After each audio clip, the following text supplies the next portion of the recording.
আসসালামু আলাইকুম, সবাইকে স্বাগতম সুয়েব সুমন প্রেজেন্স আজকের ক্রিকেট টকে। এবারে টি-20 বিশ্বকাপে ওপেনার হিসেবে লিটন দাসকে বিসিবি কিংবা টিম ম্যানেজমেন্ট খুব করে চাচ্ছে। এখন খুব করে চাচ্ছে কেন আমরা বলবো এই কথা? আমরা যদি একটু লক্ষ্য করি, জিম্বাবুয়ের সাথে চলমান টি-20 সিরিজের প্রথম 3টি টি-20তে সাইড বেঞ্চে বসেছিলেন পারভেজ হোসেন ইমন। 3টি ম্যাচেই পুরোপুরি ব্যর্থ লিটন দাস। পুরোপুরি ব্যর্থ আমরা কেন বলবো? আমরা যদি একটু লক্ষ্য করি এই 3টি ম্যাচে তার আউট হওয়ার ধরন, তার স্ট্রাইক রেট, তার আত্মবিশ্বাস কোনোটি বিশ্বকাপের প্রস্তুতির জন্য সুখকর নয়।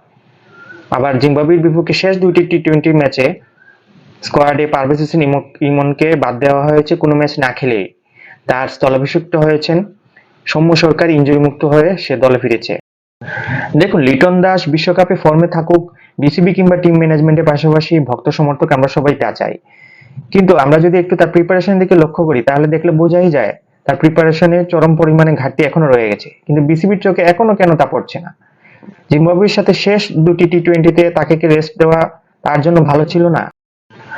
তবে আজকের চতুর্থ টি-20তে একাদশে সম্ভবত লিটনের পরিবর্তে সৌম্যকে খেলানো হতে পারে। কি মনে হয় আপনার, বিশ্বকাপে লিটন দাস স্কোয়াডে টিকে যাবেন তো? কমেন্ট করে জানাবেন। ইউটিউবে লিংক দেওয়া আছে, জয়েন করলে খুশি হব।